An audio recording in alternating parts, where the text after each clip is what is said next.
pues hoy yo iba a discutir más bien las teorías de migración en relación a la discusión de ayer, el tema de racismo, sexismo epistemológico, y el tema de cómo ese privilegio del hombre occidental en la epistemología, qué consecuencias tiene para las teorías de migración.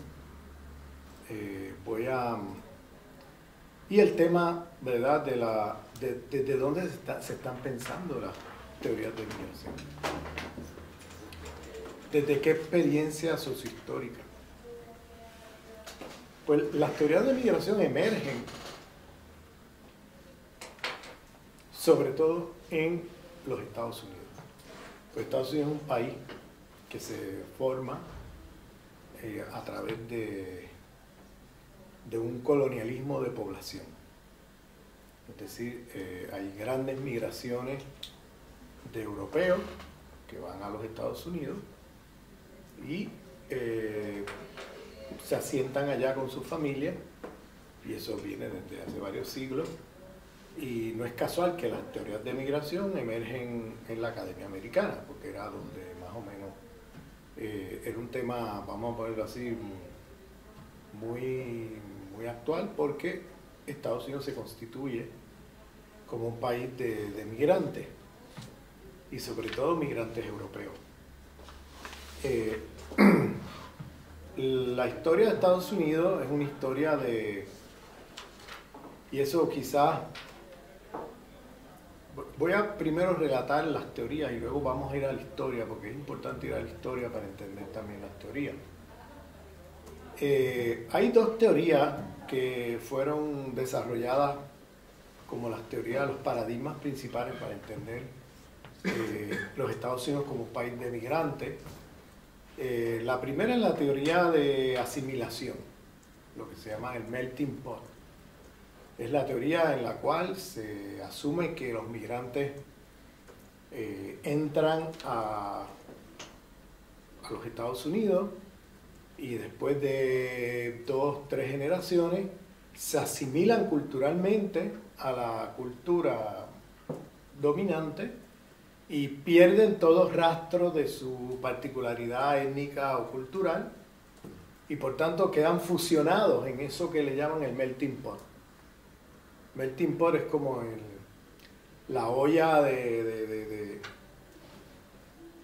donde se derriten todas las identidades.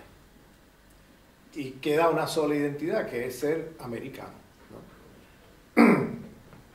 Esa teoría ha tenido varios desarrollos, porque la teoría asume de que al principio, en la primera generación, los migrantes van a confrontar ciertas dificultades, e incluso momentos hasta de discriminación, porque como su cultura es diferente a la de las poblaciones de recepción, entonces se asume que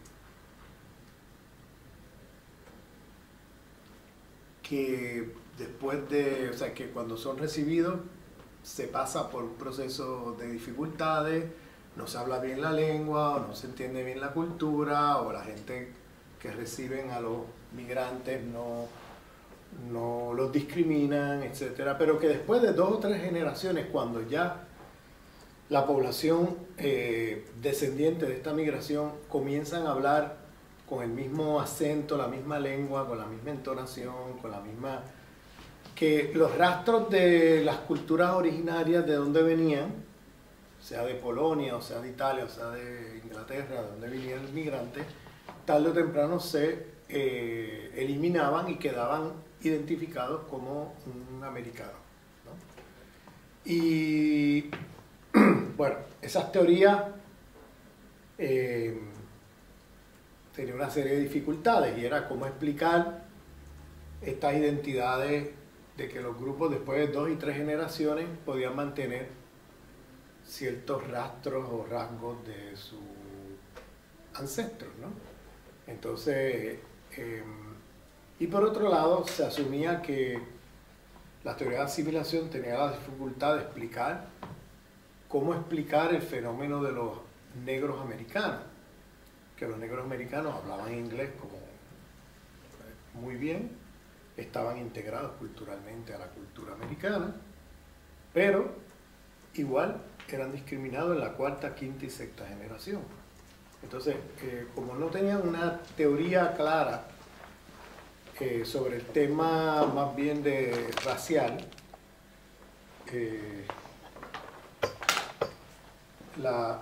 como no tenía una teoría clara sobre el tema racial, sino que era una teoría más bien culturalista, gracias. Culturalista en el sentido de que están hablando de asimilación de cultura, ¿no? Tú te asimilas a la cultura, al país de donde tú migras, y luego de eso, bueno, se asume que la discriminación es una discriminación de tipo cultural, de que tú tienes una cultura distinta, unos hábitos de conducta distintos, una lengua distinta y que por eso eres discriminado. Es decir, la teoría de asimilación no entiende el tema de raza, el tema de la discriminación racial. No logra dar cuenta de eso, porque de acuerdo a la teoría, se supone que los afroamericanos, después de una o dos generaciones, pasen a ser integrados estructuralmente en la economía americana, que no sean discriminados. Sin embargo, los niveles de pobreza, los niveles de exclusión social, etcétera, seguían hasta el presente, a pesar de haber pasado 5, 6, 7 generaciones. Entonces, allá había algo que la teoría de la asimilación no lograba explicar. Porque la teoría de asimilación solamente servía para explicar a los migrantes que venían de Europa, pero no daba cuenta de qué pasaba con alguien como grupos como los afroamericanos, o otros grupos que venían del sur, ¿no? Migrantes del sur, mexicanos, por ejemplo. Entonces ahí vienen las teorías, como respuesta a eso se desarrolla lo que se llama las teorías de pluralismo cultural. El expositor más importante de las teorías de asimilación era Milton Gordon, y el expositor más importante de las teorías del pluralismo cultural era Daniel Moynihan y Glaser, Nathan Glaser, que escribieron un libro que se llamaba Beyond the Melting Pot, más allá de el melting pot, ¿no? ¿Sí? ¿Te puedo hacer una pequeña preguntita? No sé si, a ver si me puedes aclarar tú algo. Creo que, de alguna manera, cuando surgen en Estados Unidos los movimientos sociales de los negros, creo que, yo algo leí, pero igual me equivoco, porque igual Angela Davis y el discurso que tenían las Panteras Negras no era algo parecido a este discurso, digamos, anticolonial, para, sí, como digamos, que esa producción de conocimientos no tuviera que ver solo con esa parte de esos 5 países. Sí, yo voy a explicar eso ahora.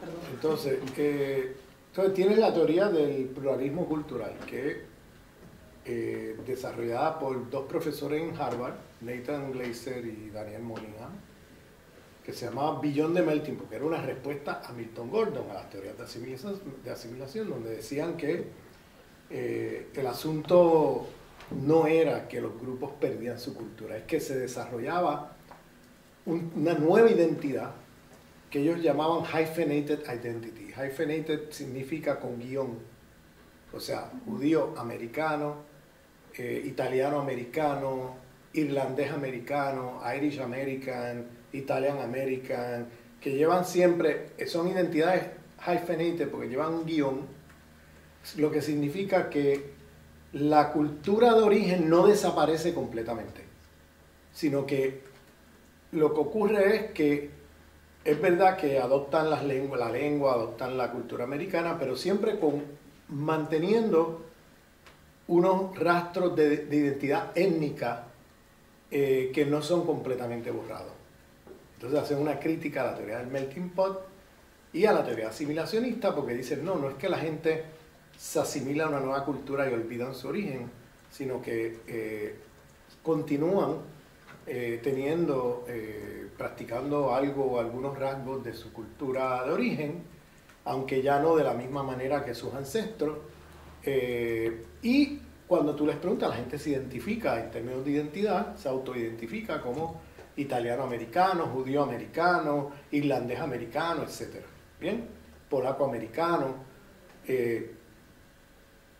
Y entonces decían que no es que desaparece las identidades de origen, sino que sencillamente se hacen, se hibridizan con la cultura americana, pero manteniendo una identidad étnica. O sea, ellos acuñan el término de que, bueno, hay diferentes grupos étnicos en Estados Unidos, y la presuposición de Moynihan y Glaser es que este tipo de identidad, ¿cómo diríamos eso en castellano? Hyphenated.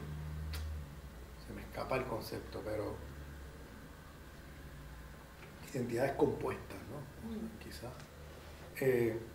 Donde... Múltiples, ¿no? ¿Ah? Como identidades múltiples, ¿podría serlo? No son múltiples, es una identidad étnica propia, donde tú le preguntas a cómo es, se llaman Italian Americans, ¿entiendes? Arraigada. ¿Ah? Arraigada, no, compuesta, es una identidad que tiene elementos de la cultura americana con elementos de la cultura de origen. ¿Bien? Híbrida. Híbrida, sí. Sí. Entonces, Transcultural, ¿no? entonces tienen ahí se desarrollan como grupos étnicos, no como que se fusiona todo en una sola cultura y se asimila a todo el mundo en una sola cultura. ¿Entiendes? Lo que ellos plantean es que no es cierto, de que los grupos en la segunda y tercera generación, aunque aprendan inglés y se asimilen a la cultura americana, todavía mantienen rasgos de su cultura de origen. ¿Bien? Entonces lo que se desarrolla no es un melting pot, sino un pluralismo cultural. Por eso el paradigma se llama cultural pluralism, en oposición al paradigma de asimilación. Porque dicen que la sociedad americana entonces se desarrolla como una especie de pluralismo cultural.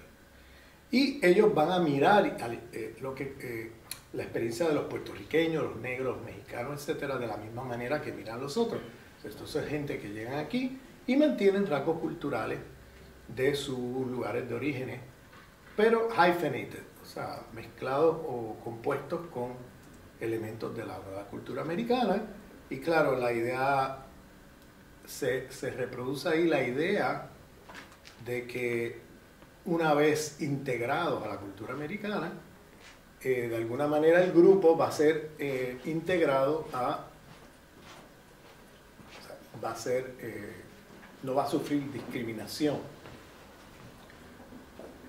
Por supuesto, había la dificultad también en Moynihan y en Glaser de cómo explicar la situación de los puertorriqueños o de los negros o de grupos así, que después de varias generaciones seguían en la parte baja del escalafón social, porque la presuposición tanto de la teoría de asimilación como del pluralismo cultural es que la primera generación es discriminada, pero luego cuando la segunda y tercera comienzan a hablar inglés como los americanos y comienzan a integrarse en la cultura hegemónica, pues se supone que esos elementos de discriminación vayan desapareciendo. ¿Bien? Que es una discriminación de tipo étnico en su primera generación, pero luego eso va a ir desapareciendo y ya tercera o cuarta generación no van a sufrir más de discriminación. Pero ¿cómo explican la situación otra vez de los puertorriqueños, los negros, los mexicanos, etcétera? Todavía estaba la dificultad ahí. Y lo otro que es compartido, o sea, ambos paradigmas, las de teorías de asimilación y teorías de pluralismo cultural, comparten no solamente la dificultad de explicar la experiencia de las minorías en los Estados Unidos, minorías del sur, sino que el otro problema es el tema de lo que llaman allá la analogía de migración. Ellos siempre utilizan, o vamos a poner así, ponen en un mismo plano la experiencia de un irlandés con la de un negro americano. ¿Bien? Como si fueran todos migrantes. O sea, la analogía se llama Immigrant Analogy. El Immigrant Analogy es una ideología muy fuerte en Estados Unidos, y yo creo que aquí también en Europa, que es la idea de que todo el mundo que llega son migrantes de otras partes y que todo el mundo llega en las mismas condiciones. Por eso se usa, entre comillas, se pone analogía del inmigrante, porque lo que se hace con esta analogía de que todo el mundo es un inmigrante y todo el mundo llega en las mismas condiciones y todo el mundo experimenta lo mismo en la primera generación, pero luego la segunda y tercera, una vez se integran a la cultura dominante, pues ya eso se supone que desaparezca. ¿Qué es? ¿Como un discurso o una teoría que realmente existe? Ambas teorías asumen el discurso de la teoría de la analogía de migración, que es decir que todo el mundo llega de las mismas condiciones porque todo el mundo llega como inmigrante. ¿Bien? Si tú examinas la experiencia de los afroamericanos, ellos no llegan como migrantes. Un migrante es alguien que decide emigrar a otro país, etc. Los afroamericanos llegaron como esclavos, no por una decisión propia. ¿Bien? Y eso es una experiencia muy diferente a decir que son migrantes. ¿Te fijas? O sea, el concepto de migrante lo que hace es aplanar toda la diversidad de experiencias de incorporación a los Estados Unidos. Y en eso caen los dos paradigmas, el de asimilacionismo y el pluralismo cultural. Aplana la experiencia porque le pone el nombre de migrante a todo el mundo, y al hacer eso se asume que todo el mundo llega en las mismas condiciones. ¿Te fijas? Porque si eres migrante y aquel también, pues todo el mundo ha llegado igual como migrante, y al principio todo el mundo llega a trabajar en los peores trabajos, todo el mundo es discriminado en la primera generación, pero luego que está la segunda y tercera generación, hay una movilidad ascendente del grupo, porque tarde o temprano el grupo o se asimila a la cultura hegemónica, como ya teorías de asimilación, o adquiere una identidad propia de los Estados Unidos, que es la identidad compuesta que hablé hace un momento, y ya después de 2 o 3 generaciones que hablan bien inglés, etcétera, etcétera, y que ya tienen más o menos la cultura, conocen los códigos del país, pues no vas a sufrir más discriminación. ¿Bien? El problema con esa teoría es que son teorías centradas en el concepto primero de etnicidad, de que la discriminación es étnica, ¿no? Y claro, como es étnica y es cultural, después de ciertas generaciones se supone que desaparezca. Pero ¿qué pasa? Hay otro tipo de discriminación que tú no la puedes explicar con el tema de la etnicidad. Por ejemplo, los mexicanos no están en los Estados Unidos porque fue un migrante. Están allí porque hubo una conquista de Estados Unidos del norte de México. Los puertorriqueños no están allí porque son migrantes, están allí porque hubo una colonización americana sobre Puerto Rico. Los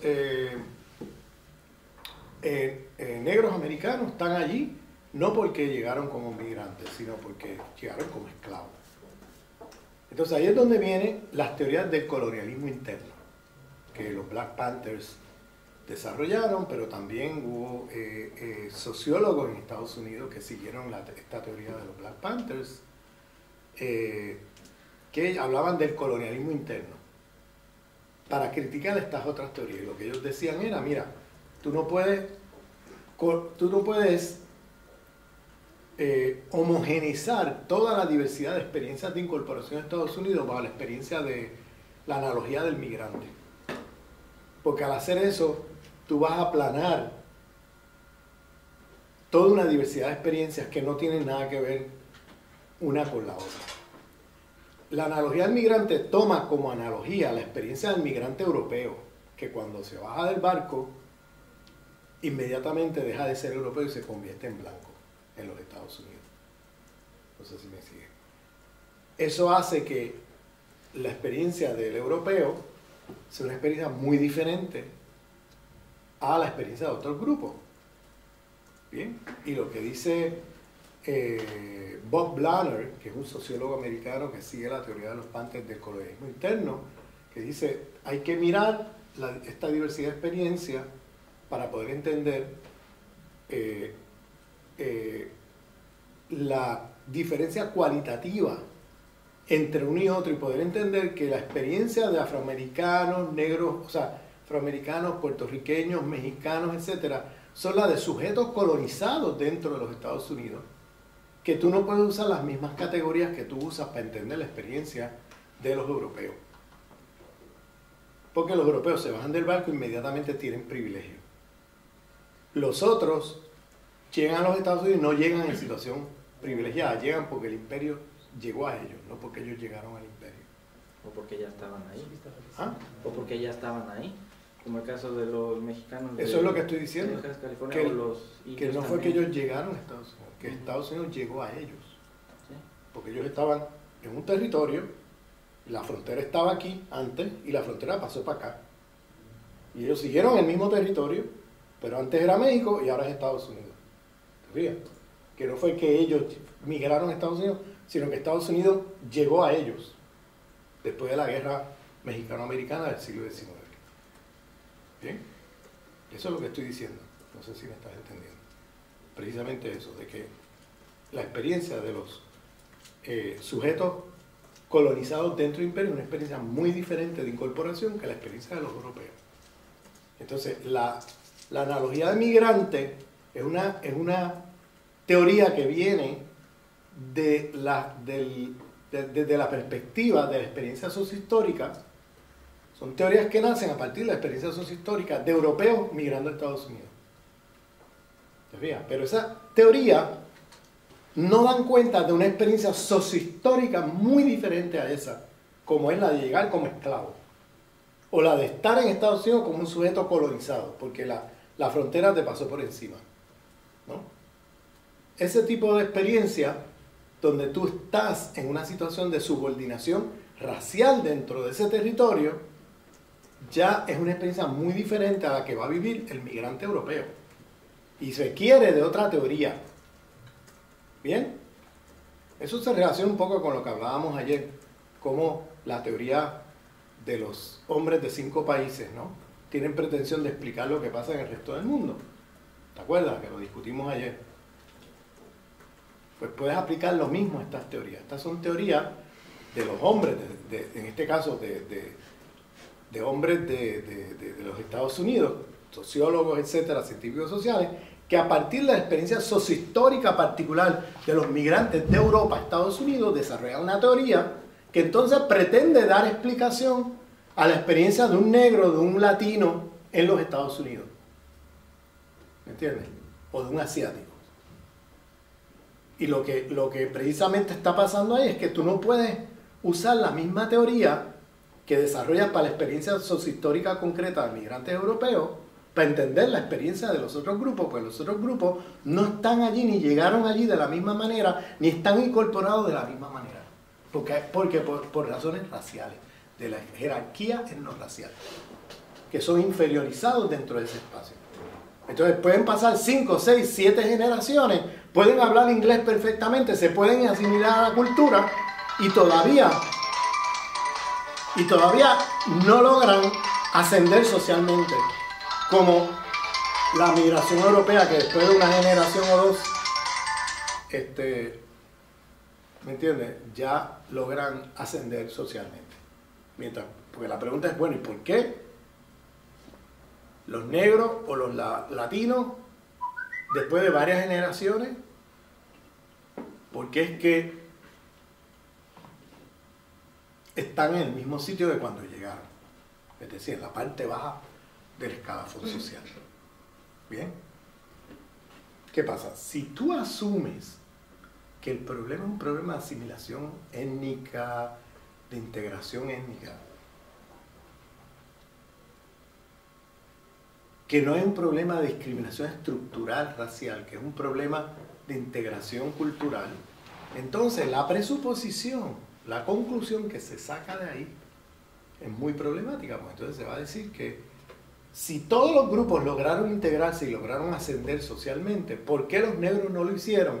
¿O por qué los mexicanos no lo hicieron? Ah, es porque tienen una cultura inferior. Es porque no se han logrado adaptar. ¿Me sigue? Es porque hay unos problemas con ellos. Y lo que se hace entonces es internalizar en la comunidad la causalidad de su exclusión social. ¿Por qué? Porque estás poniendo la explicación, trate de observar la lógica del argumento. Si la explicación es una explicación de asimilarte a una cultura o de integrarte a una cultura, bien, si eso es lo que define que tú tengas éxito o no en la sociedad, si usas la analogía del inmigrante para explicar a todo el mundo, entonces y le aplicas eso a la experiencia de los afroamericanos, ¿bien? Entonces, si ellos después de 7 y 8 generaciones no han logrado ascender socialmente, entonces que hay algo mal en su cultura. Porque si estos lo hicieron, ¿por qué estos no? ¿Te fijas? A eso llevan ese tipo de paradigmas, lleva a dar una explicación muy, vamos a poder decir, eurocéntrica y racista de la sociedad americana. Por eso fue que los Black Panthers plantean una teoría diferente, porque ellos dicen, mira, la experiencia de un europeo no la puedes colapsar con la experiencia de un sujeto que está aquí como parte de una historia colonial, porque el europeo cuando llega y se baja del barco, inmediatamente vive los privilegios de ser blanco en una sociedad racista. Mientras que los otros viven el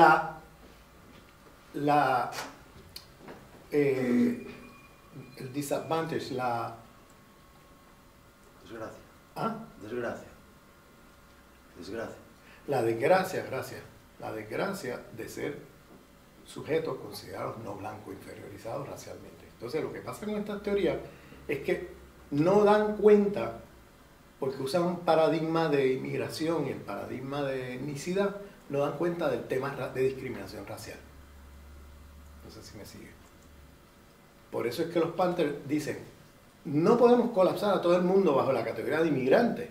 Pues si haces eso, le aplicas a todo el mundo lo que ha sido la experiencia de los europeos en la migración, se lo extrapolas a otros grupos cuya experiencia es muy distinta. Porque esos grupos no están allí como parte de un proceso migratorio, están allí como parte de un proceso de colonización. Y son colonias internas dentro de los Estados Unidos. Eso es lo que plantean los Panthers. Y hay un paradigma que se desarrolla en las ciencias sociales que se llama los paradigmas del colonialismo interno. Bien, ese paradigma del colonialismo interno trata de dar cuenta de la especificidad de la incorporación de los diversos grupos, pero poniendo en el centro de la discusión la jerarquía racial del país. Si tú no pones en el centro de la discusión la jerarquía racial del país, entonces tú no logras entender o dar cuenta que por qué unos grupos lograron ser exitosos y otros no. Y la única manera de dar cuenta de eso es decir, pues los que no fueron exitosos es porque tienen un problema cultural. ¿Ves? Porque si no hay discriminación racial, si aquí está todo el mundo abierto, después de 2 y 3 generaciones, todo el mundo logra ascender socialmente, ¿por qué es que los mexicanos y los negros no han logrado eso? O los puertorriqueños. Pues hay algo mal con ellos. Y empiezas entonces a decir que hay una patología en la cultura, que hay una patología en su comportamiento y todo ese tipo de cosas. Y pierden de vista que la experiencia de estos grupos no tiene nada que ver con etnicidad. Esos grupos están donde están porque hay lo que se dice un glass ceiling, un techo de vidrio, del cual no logran pasar porque tiene que ver con la jerarquía racial, porque son sujetos que han sido inferiorizados racialmente dentro de la sociedad americana y por tanto discriminados en acceso a una serie de espacios económicos, políticos, culturales. ¿Bien? Entonces le hacen una crítica, la teoría del colonialismo interno, a las teorías de asimilación y del pluralismo cultural, diciendo esto de la analogía del migrante es una generalización que intenta ahí colapsar a todo el mundo bajo eso, y lo que está haciendo es subsumiendo a todos los grupos en la experiencia del migrante europeo, que sí pasó por esas etapas que mencionan estos paradigmas, pero que con esa teoría que nace de esa experiencia de los migrantes europeos que llegan primera generación tiene dificultades, la segunda se va asimilando, conoce la cultura y ya la tercera sube socialmente porque ya no son discriminados. Pero cuando se trata de un negro, se trata de un latino, se trata de un asiático, estamos hablando de una situación más complicada porque después de 3, 4 generaciones, porque tú te hayas asimilado a cultura, no quiere decir que tú vas a experimentar ascenso social. Porque te puedes asimilar a la cultura, hablar inglés perfectamente y todavía ser discriminado racialmente. ¿Me sigues aquí? Por eso es que los Panthers y las teorías que nacen de ahí, como por ejemplo el profesor de Berkeley, Bob Blanner, que a principios de los 70 desarrolló el paradigma del colonialismo interno, como una crítica al paradigma de asimilación de Milton Gordon y al paradigma de pluralismo cultural de Moynihan y Glaser. Y él lo elabora y dice, mira, hay que mirar la historia de qué pasó en los Estados Unidos y cómo se incorporaron los grupos.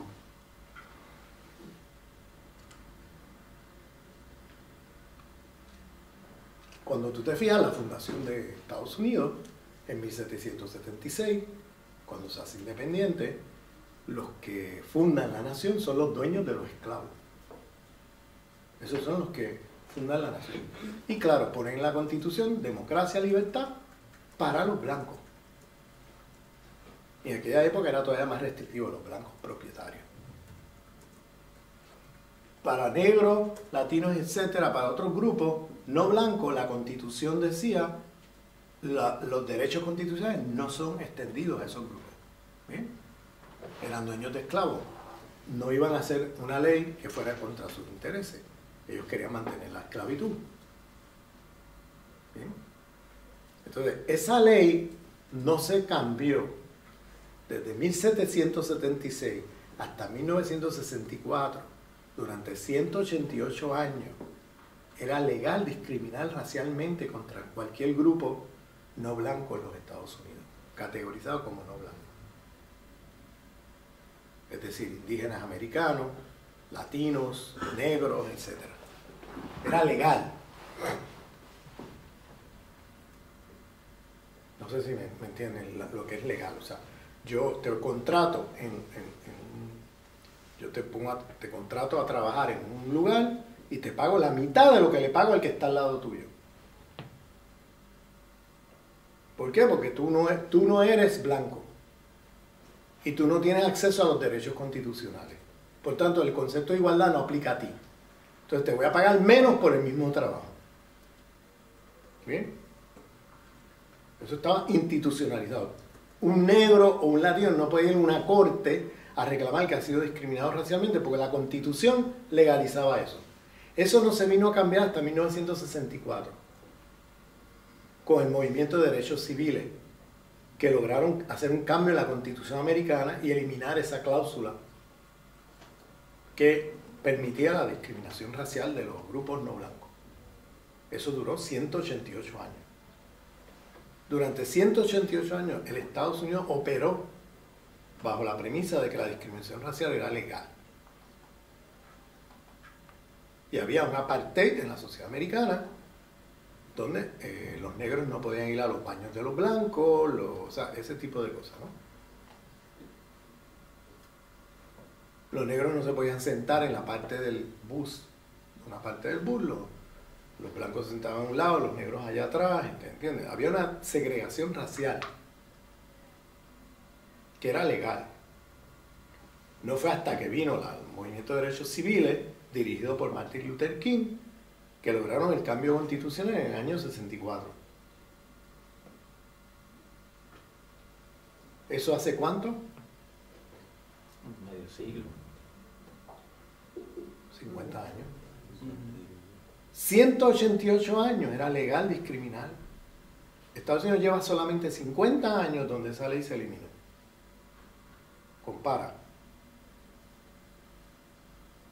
Lo que quiere decir que la cultura americana y el racismo de la cultura americana no va a desaparecer de la noche a la mañana.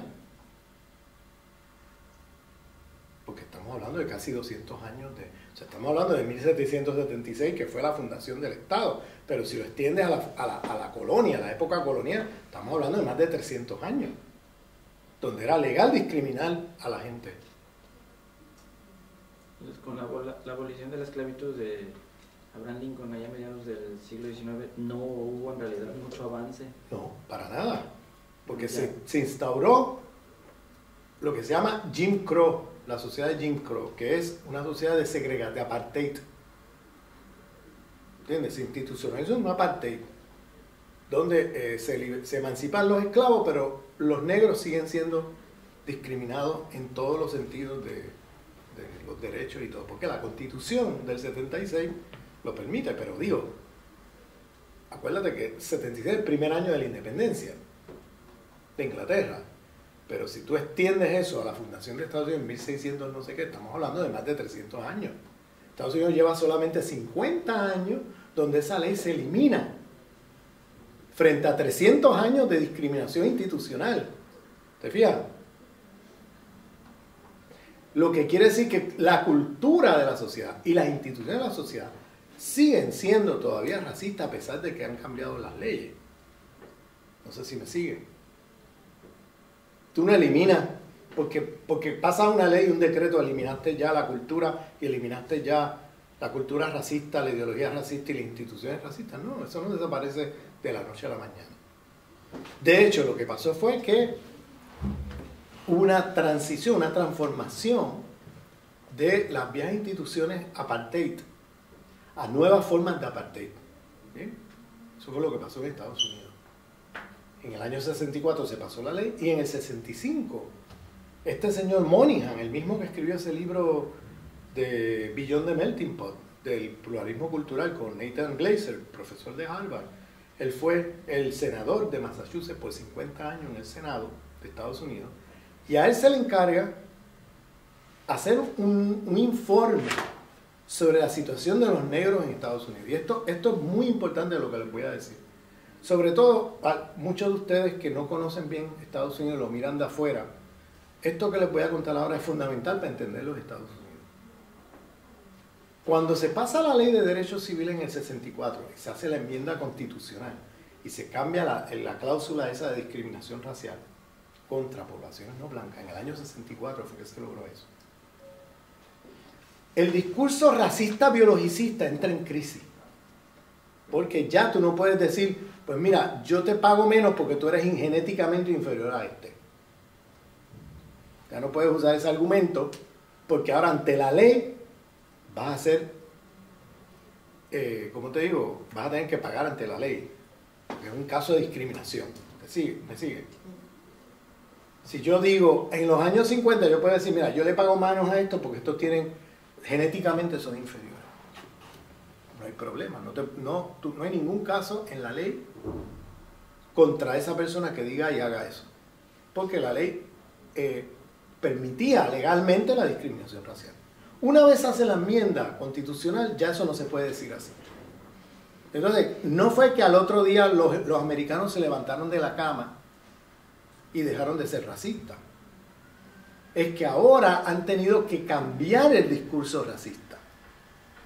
Culturalmente lo siguen siendo, porque después de 300 años de racismo institucional, la cultura es algo muy difícil de cambiar de la noche a la mañana, es una cosa que toma tiempo. Pero no fue que un día pasas la ley del Congreso, la enmienda constitucional, y al otro día los americanos se levantan de la cama, ya no somos racistas, pasamos la ley ayer. No, el racismo sigue ahí vivo. Pero lo que hacen es que ya no pueden públicamente hablar de la misma manera. Y se modifica el discurso racial. ¿Bien? No es que dejaron de ser racistas, es que tienen que modificar el discurso racial. Y ahora pasan de un racismo biologicista, como el que había antes, de que tú eres inferior genéticamente, a un discurso culturalista, racista culturalista. Y aquí este señor Moynihan, profesor de Harvard y senador en Estados Unidos, representante de Massachusetts, que escribió ese libro, uno de los fundadores de la perspectiva esa del pluralismo cultural, hace un informe en el Congreso que es muy notorio porque se conoce como el Moynihan Report. El informe Moynihan. En el año 65, apenas unos meses después de la enmienda constitucional. A él se le encarga explicar entonces por qué ¿Cuál es la situación de los negros en Estados Unidos y por qué están con niveles de pobreza tan altos en comparación con los blancos? ¿Bien? Y él hace un informe y él va a decir lo siguiente. Y aquí es donde se acuña este nuevo discurso culturalista racista. Él ya no puede decir, como antes se decía, pues es que son genéticamente inferiores, tienen niveles de coeficiencia de inteligencia menores, entonces es la típica explicación biologizante, genética, de inferioridad genética, etc., ¿no? Del racismo genético. Él no va a decir eso, no lo puede decir porque ya la ley cambió. ¿Qué va a decir Moynihan? Pues va a decir que los negros tienen una patología en el funcionamiento de su comunidad y su familia. Y que esa es una patología que viene de las prácticas culturales. ¿Cuál es la patología que él menciona? Es una patología en la familia porque las mujeres tienen hijos como conejos. En un montón de hijos no hay un hombre en el hogar y eso viene de un rasgo cultural que traen los negros de África Occidental. Bien, esto lo dice este señor, como se lo estoy diciendo. O sea,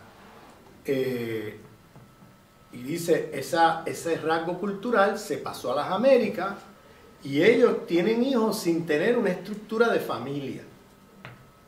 Y las mujeres están solas produciendo ahí hijos como conejos.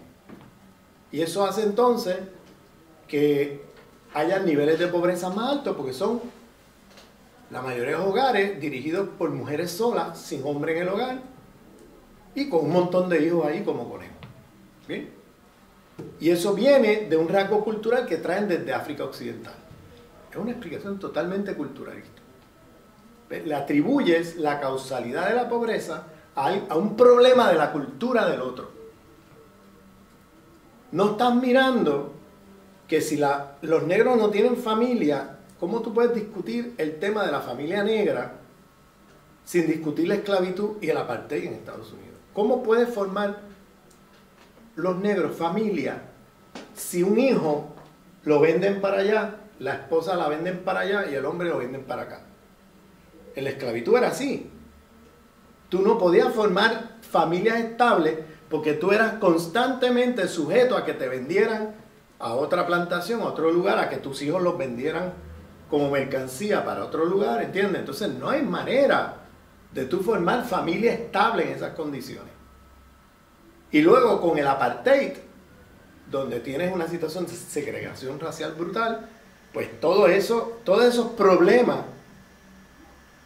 si tú vas a entender la familia negra americana, no la puedes discutir sin discutir la historia de la esclavitud y la historia del apartheid. Pero este señor se carga esa discusión, se la salta y va a reducirlo todo a un problema de un rasgo cultural de la comunidad negra que viene desde el oeste de África. ¿Te fijas? ¿Qué es lo que está haciendo? Está esencializando la cultura del otro. La está naturalizando como si fuera un rasgo que no cambia, que han sido así siempre. O sea, y en eso es racista. ¿Ves? Porque está mirando la cultura del otro como una cultura, esencializándola, homogenizándola y luego mirándola como algo incambiable, como casi naturalizado. ¿Entiendes? En eso se ata de la mano del racismo biologizante. Pero este es un nuevo discurso racista culturalista que lo que va a hacer es hablar de la cultura del otro como algo inferior a la cultura dominante europea, blanca, etc. Y le va a atribuir entonces la causalidad de la situación de los negros a un problema de ellos mismos. Si tienen altos niveles de pobreza es porque ellos tienen este problema cultural que viene desde antes de llegar aquí, desde cuando vivían en África. O sea, eso es una cosa increíble, ¿no? Porque ¿cómo tú puedes hablar así y saltarte toda una historia de colonización, de esclavización, de apartheid, de racismo institucional? O sea, impresionante, ¿no? Pero ese es el discurso que se va a acuñar de ahí en adelante en los Estados Unidos. Se va a acuñar un discurso racista culturalista, donde entonces el blanco se lava las manos, la sociedad blanca de responsabilidad y van a decir, no, aquí ya no hay discriminación porque ya no hay apartheid, ya hemos eliminado las leyes esas que habían aquí. Y si hay un problema social con estos grupos, los mexicanos, los puertorriqueños, los negros, pues es porque tienen un problema en la cultura de ellos, que no les permite integrarse exitosamente a la sociedad americana. Mira, los blancos han llegado aquí toda la vida y han trabajado duro y después de 2 o 3 generaciones, mira, han logrado todo esto. ¿Por qué esta gente llegan aquí y llevan 7 generaciones y no logran avanzar? Pues hay algo mal con ellos, porque si estos pudieron, ¿por qué estos no? ¿Te fijas? Ese es el argumento.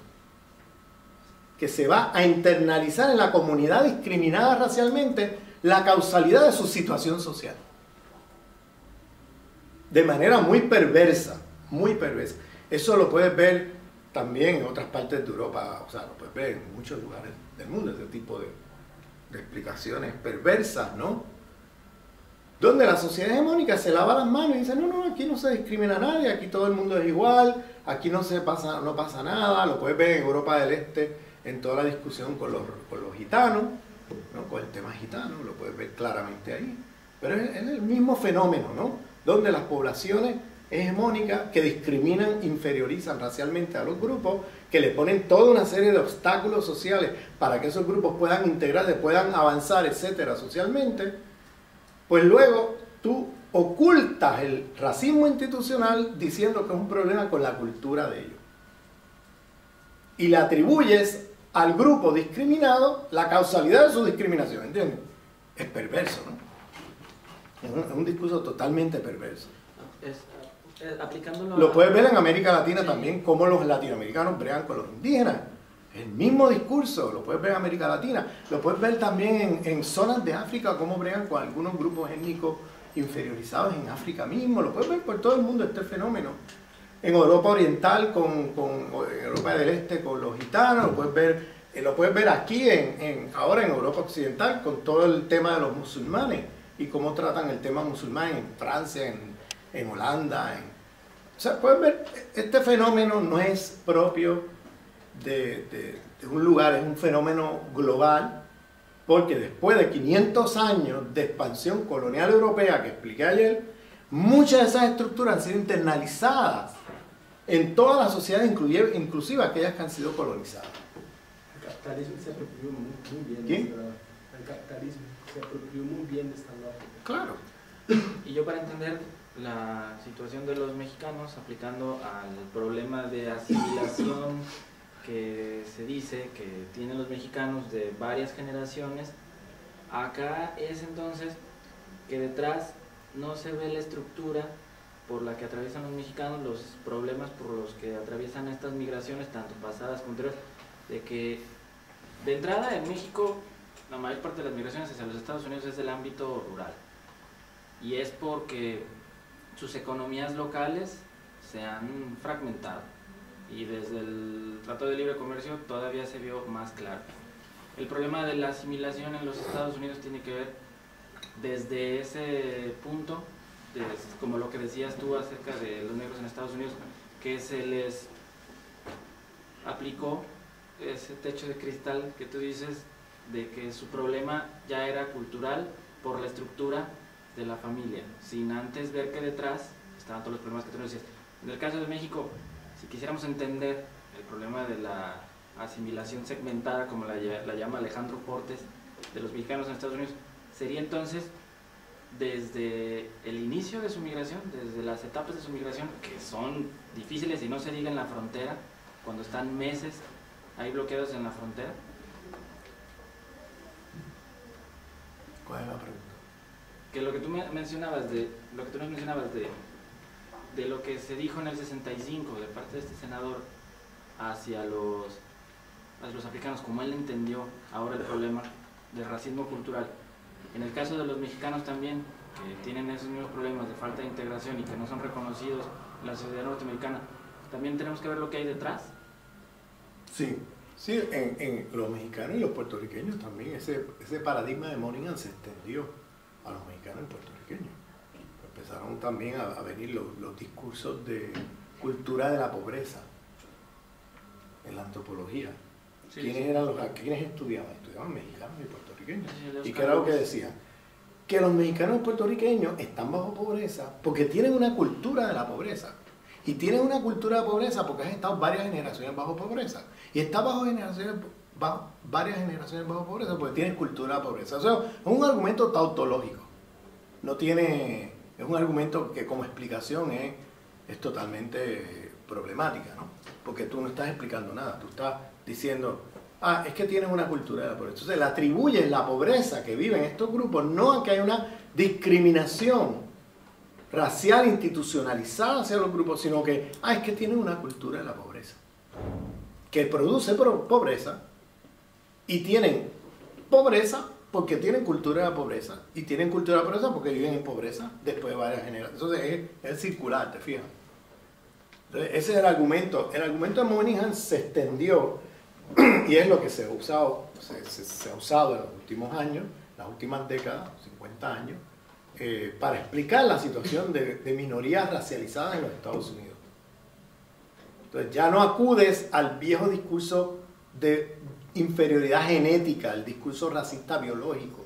Eso ya está ilegalizado en Estados Unidos y por tanto no se puede usar en el espacio público, y por eso es que los americanos ahora saben que no es politically correct usar ese lenguaje. ¿Y qué hacen? Bueno, pues ahora pasan al discurso racista culturalista, donde la palabra raza no aparece, donde no se dice raza nunca, donde incluso hasta dicen, no, nosotros somos iguales, como razas, no hay razas, somos de la misma raza, pero esta gente son perezosos. Pero esta gente tiene un problema porque en su cultura tienen cultura de la pobreza. Porque esta gente tiene una patología en su comportamiento en la familia. Porque esta gente, ¿entiendes? O sea, es un discurso que sigue siendo racista, pero como no pueden acudir al viejo discurso racista biológico, se actualiza el discurso racista usando marcadores más culturalistas o explicaciones más culturalistas. Fíjate. Entonces, eso es lo que se llama el racismo culturalista hoy día en la literatura. Sí. Porque no van a usar, o el nuevo racismo, que se ha usado también como, que no se va a usar el viejo discurso racista biológico porque eso ya está penalizado ante la ley. Entonces, ¿qué se hace? Hay una mutación discursiva hacia nuevas formas de racismo o nuevos discursos racistas para hacer y decir lo mismo sin que pueda ser penalizado ante la ley.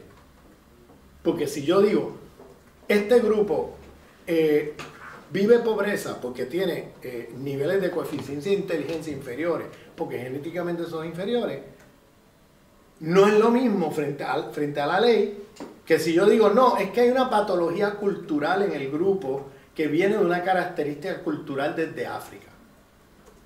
¿Te fijas? Ante la ley no me pueden acusar de racismo con el segundo discurso, pero con el primero sí. ¿Te fijas? Entonces, eso hizo que la sociedad americana, según a nivel internacional, pasamos del colonialismo al neocolonialismo. A nivel doméstico, se pasó del apartheid a nuevas formas de apartheid, a neoapartheid. Entonces, parte del neoapartheid es un discurso racista donde la palabra raza no se menciona. Eso tú lo ves aquí en Europa, muy fuerte. En Europa eso es fuertísimo. En España. Ese es el discurso que se maneja en Europa hoy día. El racismo culturalista, porque el biologicista es políticamente incorrecto. Si tú hablas así, inmediatamente entras en problemas, porque ante la ley no es aceptable decir eso, ¿entiendes? Pero ¿qué pasa? Entonces usan el racismo culturalista para hacer y decir lo mismo, sin que tengas un problema penal ante la ley. ¿Te fijas? O sea, eso lo puedes ver en Francia, en España, en todas partes de Europa. Este es el nuevo discurso que se usa. Ya el viejo discurso de racismo biologista, eso, algunos grupos extremistas usan eso, neonazis o nazis. Pero en el mainstream de las sociedades europeas, ese discurso ya no es el discurso dominante. Aunque en privado, tú puedes ir en privado y hablar con la gente y eso es lo que tienen en la cabeza, el viejo discurso biológico, pero en público no lo van a decir, porque están muy conscientes de que no es políticamente correcto hablar así y que puede ser penalizado ante la ley. ¿Te fijas? Entonces, en los últimos, desde el 65 hacia acá, porque luego se hizo una ley también en el año 65 en Inglaterra, parecida a la de Estados Unidos, ¿ves? Donde se hizo el mismo cambio. Yo hago una distinción entre los países ocupados por los nazis y los que no fueron ocupados por los nazis. Los países que no fueron ocupados por los nazis, como por ejemplo Inglaterra y Estados Unidos, esos cambios de racismo biológico al culturalista ocurrió del 64-65 en adelante, cuando se hizo el cambio constitucional en la ley, ¿no?, contra el racismo institucional en los Estados Unidos y en Inglaterra. ¿Bien?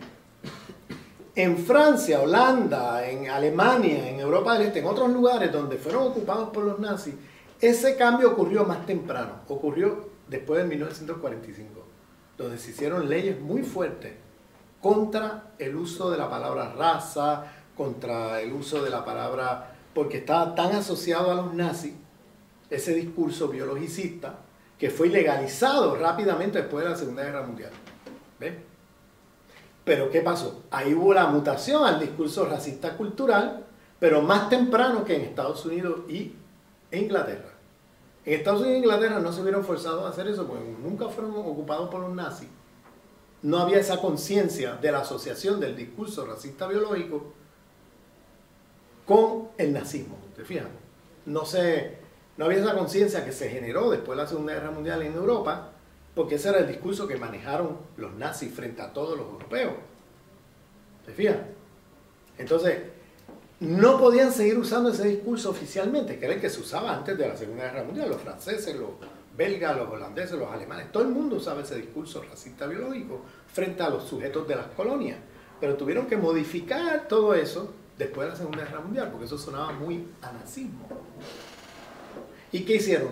Ahí hubo la mutación hacia el racismo culturalista más temprano que en los Estados Unidos e Inglaterra. ¿Me siguen aquí? Esa es la historia. O sea, 20 años antes que la mutación del racismo biológico al culturalista, que ocurrió a mediados de los 60 en Inglaterra y Estados Unidos, ocurrió 20 años antes en el resto de Europa. A causa de la ocupación nazi y el proceso de la posguerra. ¿Sí? Entonces, el discurso hegemónico racista que tenemos hoy no es ya el biológico, es el culturalista. Y el problema es que el culturalista es más confuso porque nunca va a usar la palabra raza. Nunca va a usar esa palabra, nunca la vas a oír. Siempre va a usar un discurso en el nivel de la cultura, de la religión. Ahora la islamofobia de hoy, la religión del grupo, que son salvajes, esta religión musulmana son terroristas y salvajes, estos otros son, ¿entiendes? Entonces vas a oír el mismo discurso contra los mismos sujetos que han sido históricamente inferiorizados, pero ahora con un sesgo culturalista. Eso es lo que está pasando.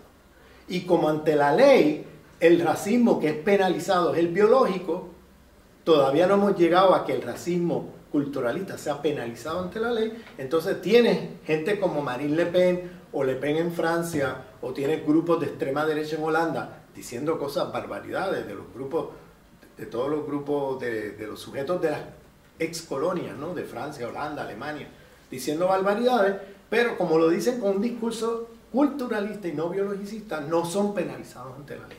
Es decir, por ejemplo, Le Pen decía: yo no creo que los algerinos sean inferiores a los franceses. Yo simplemente creo, este es el fascista, el facho este del partido del Front National de Francia, el papá de la Marine Le Pen, decía: los argelinos, yo no creo que sean inferiores a los franceses, no son inferiores. Pero somos culturalmente tan y tan distintos que hay que botarlos del país, hay que regresarlos en masa a Argelia. ¿Te fijas? Es culturalismo, ¿ves? Se genera un efecto culturalista. Tú hablas con Le Pen y con los militantes del Front National y lo que tienen en la cabeza es el racismo biológico clásico. Lo que pasa es que no lo pueden decir así en público porque sería un escándalo. Y sobre todo serían procesados ante la ley. Así. Entonces, eso es lo que está pasando.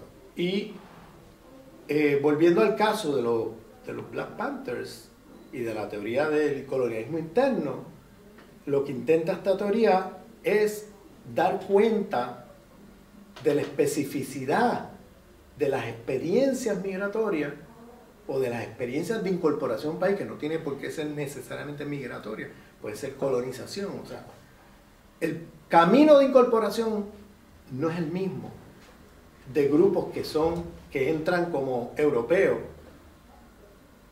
blancos, que grupos que entran como sujetos que vienen de las colonias o las excolonias, donde cuando entran al espacio metropolitano no están entrando a un espacio neutral, están entrando a un espacio que ya está contaminado por una historia de jerarquías raciales que viene de 500 años. Eso lo discutimos ayer, yo no voy a repetir eso. ¿Me sigue?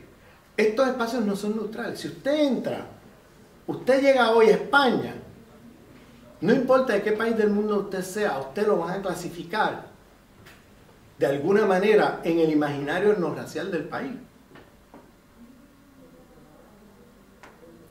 ¿Me entiende? O sea, todo eso es muy importante para entender la diferencia. Si usted es un sujeto colonial dentro de ese espacio o si es un sujeto integrado a la blancura de ese espacio. Ahora hablan de los migrantes comunitarios y los no comunitarios. ¿Qué significa eso? Es otro tipo de discriminación. Eso es, ahí tienes nuevamente el tema racial puesto en el medio del asunto. ¿Qué es eso de migrantes comunitarios y no comunitarios? Bueno, está claro. Los que vienen de Europa, sobre todo de Europa del Este, y los que vienen de África y de América Latina. Eso es lo que te están diciendo. Y claro, te lo formulan de una manera muy, ¿cómo te digo? Muy bien adornada. Pero está claro de lo que están hablando, ¿entiendes? ¿Crees que, bueno, de alguna manera digamos, la construcción que se hace a día de hoy de la categoría inmigrante, que podría ser como digamos, este racismo cultural que se está haciendo ahora realmente? Porque es como que existe Sí. todo un perfil... El problema de la categoría migrante es que sitúa la situación de los grupos o sea, otra vez la analogía de migrante que estaba criticando antes, lo aplana lo que está en juego. Por eso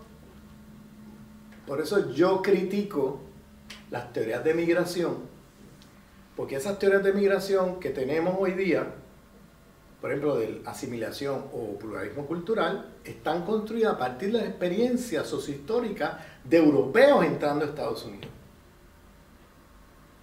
Que esa experiencia sociohistórica es muy particular, no la puedes generalizar y universalizar para hacer un paradigma que ahora te va a explicar todo lo demás, que era lo que hablábamos ayer de las teorías de los hombres de 5 países. Pues eso mismo pasa con las teorías de migración. Están basadas en la experiencia sociohistórica de los europeos y de ahí se teoriza para entonces entender todas las otras. ¿Y qué pasa? No las logras entender nunca porque las otras son experiencias sociohistóricas muy diferentes.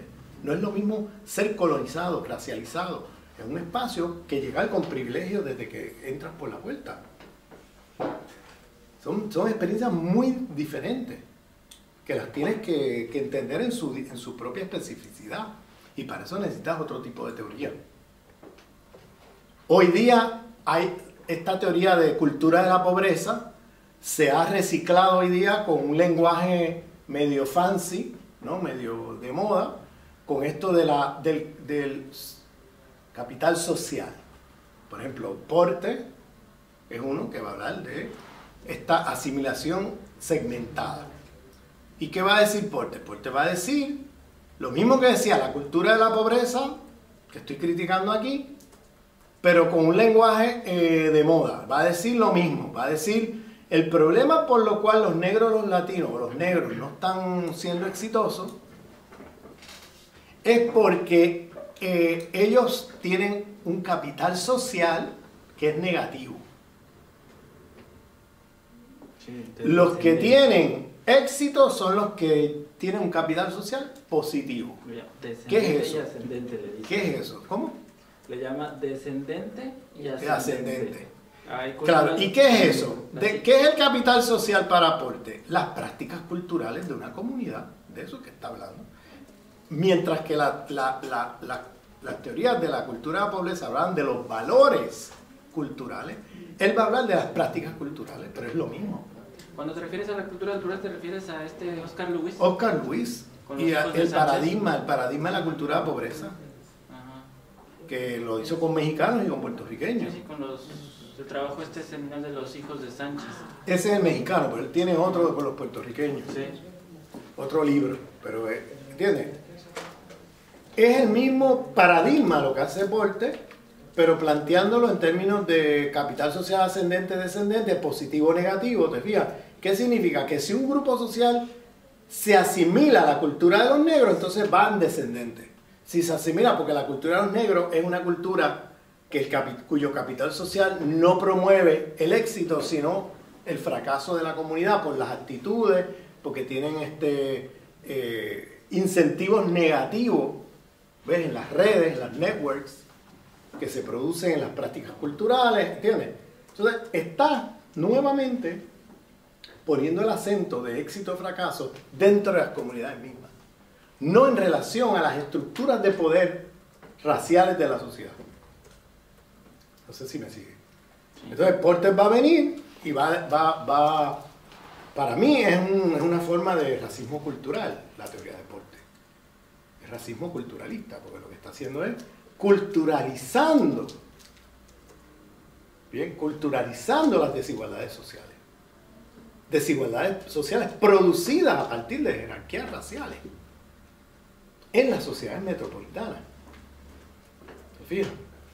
Que es lo mismo que se hacía en los 60 con las teorías de la pobreza y las otras teorías, pero de cultura de la pobreza y todo eso, pero ahora capital social, que es un fancy word, ¿no? Yo le llamo Neoculture of Poverty with a Fancy Language.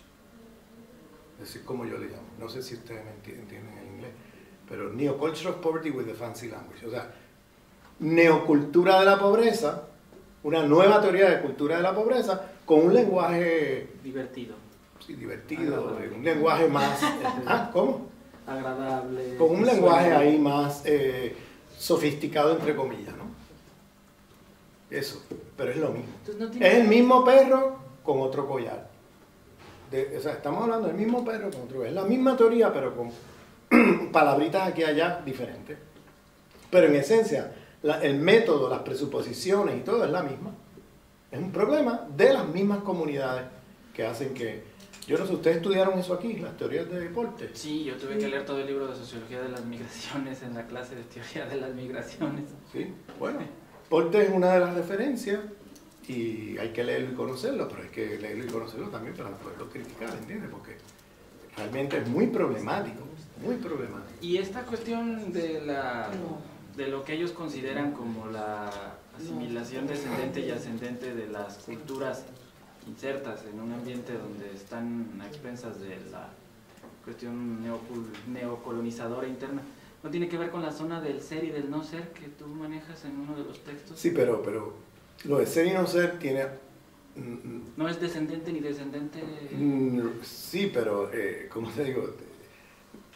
Él lo atribuye a la cultura, a las prácticas culturales de los grupos. Yo lo atribuyo a la jerarquía racial de la sociedad. Son dos explicaciones diferentes. Sí. ¿Entiendes? Entonces no tiene que ver una cosa con la otra. Yo no sé si aquí distribuyeron esos textos de Sí. zona de ser, no ser, todo eso lo distribuyeron. Bueno, volviendo a las teorías de migración, entonces yo creo que es fundamental que entendamos que los espacios metropolitanos no son espacios neutrales, son espacios ya contaminados por una historia colonial que le precede. Y por tanto, cuando alguien entra a ese espacio, es inmediatamente clasificado por la población hegemónica de un lado o de otro. Tú puedes ser visto como integrado, incorporado como parte de los blancos o de los grupos hegemónicos, o tú puedes ser integrado como parte de los grupos no blancos. ¿Bien? Tú puedes ver eso claramente con la migración rumana a España. Tienes grupos de rumanos y a Europa, no solamente España. Observa bien cómo estos llamados migrantes comunitarios, y pongo entre comillas porque esto del comunitario no comunitario es muy problemático, porque es otra vez poner la frontera europeo no europeo, pero fíjate cómo se colapsa la propia categoría de comunitario cuando llegan gitanos del este. Cuando llegan gitanos del este a Francia, los expulsan como si fueran ilegales africanos. A pesar de ser comunitarios, a pesar de ser ciudadanos, a pesar de ser comunitarios europeos, es ilegal lo que están haciendo. De Sarkozy hasta Manuel Valls, fíjense, de derecha a izquierda, todos hacen lo mismo. Los expulsan del territorio. Una cosa totalmente ilegal desde el punto de vista de las leyes de la Comunidad Europea. Porque ellos son ciudadanos de la Comunidad Europea. Y bajo Schengen tú no se supone que votes de un país así, gente que son ciudadanos comunitarios. Pero la mayoría de ellos no tienen papeles y no son ciudadanos de ningún estado. Eso no es cierto. Eso no es cierto. La excusa.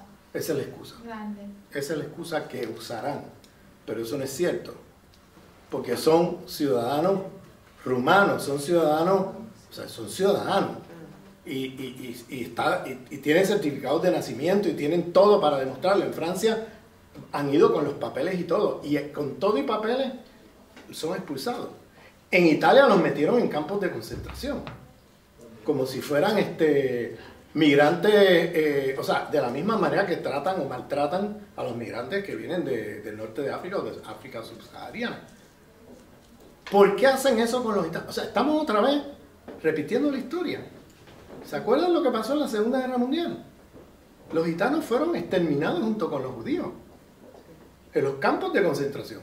Se estableció una diferencia racial entre entre la población europea con el judío, el gitano.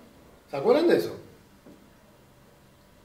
El holocausto no fue solamente contra judíos, fue también contra gitanos. Y hoy día estamos repitiendo la historia, porque estamos otra vez metiendo en campos gitanos, expulsando de los países, etcétera, etcétera. Algo totalmente ilegal. Es ilegal, porque mira, eso que tú me dices, que no tienen papeles, pero si no tienen papeles, ¿por qué los expulsas a Rumanía si no tienen papeles? Vamos a asumir que eso fuera cierto, ¿ok? Cosa que no es cierto, porque ellos andan con sus papeles de dónde vienen y todo. Pero vamos a asumir que eso fuera cierto. ¿Por qué los mandan a Rumanía si es que no tienen papeles? ¿Por qué no los mandan a...? Porque no, primero, no tienen papeles, no los puedes expulsar a ningún sitio, los tienen que dejar ahí. Eso es lo que pasa con muchos migrantes de África, no tienen papeles, no saben de dónde son y los tienen que dejar ahí porque no saben a dónde enviarlos. ¿Bien? Los gitanos saben a dónde los envían a Rumanía. ¿O por qué no los envían, qué sé yo, a Brasil, donde hay rumanos también? Ah, estos son de Brasil, bueno, pues los mandamos para allá. No, los mandan a Rumanía porque saben que vienen de ahí. O los mandan a Hungría, o los mandan a, ¿entiendes? Entonces el racismo cultural está ubicado también por territorios. Sí. Sí. Está identificado con lugares. De hecho hay una ley que se va a aprobar ahora era Alemania, Reino Unido y no me acuerdo qué dos países más, prohibiendo la libertad de circulación a rumanos y húngaros a sus territorios. Sí, estaban ahora pasando esa ley, ¿por qué? Porque nunca. Ahora se dieron cuenta que unos comunitarios pueden circular libremente y otros no. ¿Qué es eso?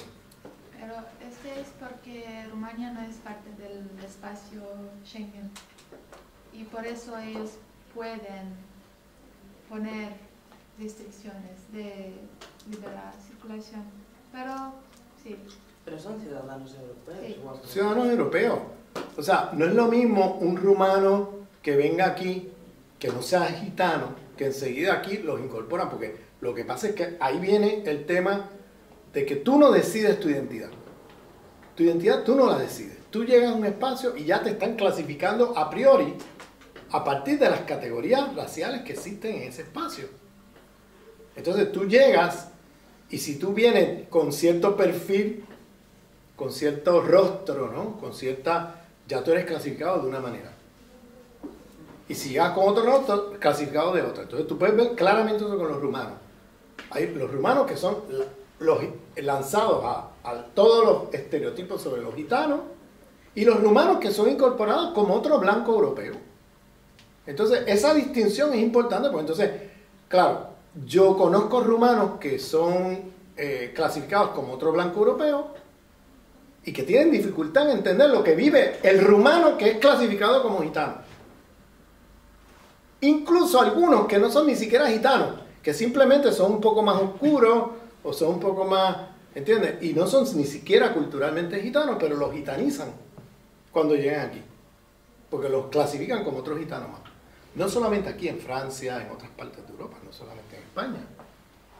Entonces hay una gran dificultad ahí, porque la experiencia que vive un rumano que es incorporado como blanco europeo, ¿no? No es la misma que la que vive otro rumano que es incorporado como no blanco, aunque no sea gitano. Yo conozco un montón de rumanos que no son gitanos, y porque tienen la piel más oscura o porque son ¿cómo te digo?, fisionómicamente más parecidos a un gitano, aunque no lo sean culturalmente, son discriminados como gitanos. Son discriminados como gitanos también. Entonces eso plantea una, ¿cómo te digo? Lo que te quiero decir es que las identidades no las decide el individuo. Tú no decides cuál es tu identidad cuando tú llegas a España, cuando llegas a Francia. Eso está ya a priori decidido colectiva, por la conciencia colectiva de la sociedad con respecto a una historia de jerarquías no raciales que preceden tu llegada allí. Porque hay una historia colonial en cada uno de estos sitios y tú vas a ser clasificado de alguna manera allí. Por ejemplo, tú eres brasilero, yo estoy seguro que tú vas a Francia y a ti te van a ver como un árabe. Pero aquí en España, cuando estuve en Valencia, viviendo en Valencia, la comunidad argelina y marroquina me recibía, me trataba muy bien y yo nunca he sufrido prejuicio por ser brasileño. Nosotros, por una cuestión económica, ahora quizá no lo sé, los brasileños y argentinos y uruguayos no sufren tanto prejuicios. Argentinos y uruguayos tampoco porque son blancos y parecen españoles, europeos de manera general. Pero cuando me vían como marroquino, yo pasé dos momentos donde me llamaban de Moro. Moro. Sí, yo no sabía lo que era una forma pejorativa de llamarlo marroquí. Me pareció muy loco ese termo. Y descubrí que sí, yo parezco argelino, me parece muy... Pero fíjate cómo tú no decides tu identidad. Han elegido por mí. La decide la sociedad, porque tú puedes decir allí, no, yo soy brasileño, igual te ven como otro moro más, ¿entiendes? Porque la clasificación racial, el imaginario racial, te clasifica en algún lugar, tú no llegas a un espacio neutro. Esa cosa del romano aquí en Europa me llama mucho la atención, porque yo no soy europeo, y yo veo un romano como blanco en general, ¿sabes? Ahora yo consigo percibirlo quitando un poco, pero antes para mí también era todo igual. Y veo como es muy gracioso porque los españoles, la gente del sur de Europa, tiene la piel un poco morena. Estuve en sur de Italia, sur de Francia, he viajado, y es muy gracioso porque yo no veo tanta distinción. Pero hay una capacidad que el ser humano es capaz de crear, de distinguir la diferencia, até donde no hay. Porque yo veo los romanos, que los valencianos tenían mucho miedo de un pueblo, que eran los pueblos los romanos, rubros de ojos azules. Y yo preguntaba, ¿cómo vosotros saben que ellos no son holandeses? Y decían que ellos tenían una color distinta, pero ellos eran más blancos do que boa parte de los españoles que conozco. Entonces la cosa el racismo es muy loco, ¿no? La gente es capaz de crear cosas. Eso, donde no las hay. Una cosa que no tiene sentido. Sí, claro. Es así. Es así. Porque el racismo, acuérdate, primero que no existen razas. Todos somos la misma raza. Esa es la realidad. O sea, desde el punto de vista biológico, científico, no hay raza. Cuando hablamos de raza y racismo es porque hay una construcción social que clasifica poblaciones. Y eso ya de por sí eso es muy loco, ¿no? Ya pensar así ya es muy loco, pero el problema es que porque no exista raza en el plano biológico no quiere decir que no exista en el plano social. Porque en el momento que la gente se lo crea y se comporte socialmente como si existiera, pues existe, ¿te fijas? Socialmente existe. aunque biológicamente no exista. Por eso es que cierta discusión de antropólogos hoy día a mí me preocupa, porque hay antropólogos diciendo, no, pero la raza no existe, ¿para qué usar raza?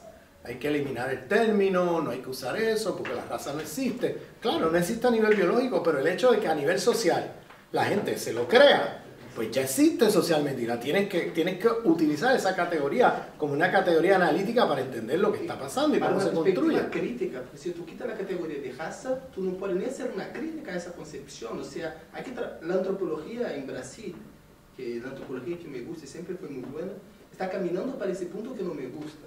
O sea, estamos tirando la capacidad crítica. No, no le gusta utilizar raza. No, vamos a utilizar raza para decir que se utiliza raza, pero por otro concepto. Pero sacar totalmente no arregla nada. Eso es como poner la cabeza debajo de la tierra, ¿no? Hacerte como que no quieres ver algo que está ahí y te está existiendo y está ocurriendo. Entonces, por eso eliminar la categoría no elimina el problema. Eliminar la categoría no elimina la realidad del problema.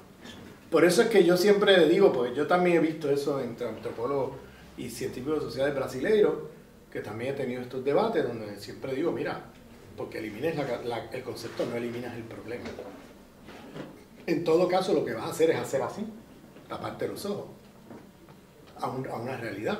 Entonces, si el problema existe, el que tú elimines la palabra no quiere decir que eliminaste el problema.